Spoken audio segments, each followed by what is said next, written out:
పనికిరాని లోకానికి కంటబడకుండా తరలి వెళ్ళిపోతావా నిజము తెలుసుకోకుండా.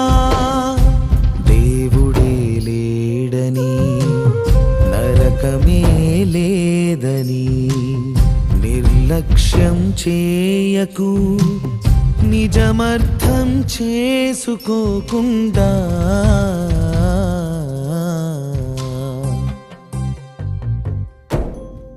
ఓ మానవ నీ జీవితం ఒక మాయగా, ఓ మానవ నీ జీవితం ఒక మాయగా.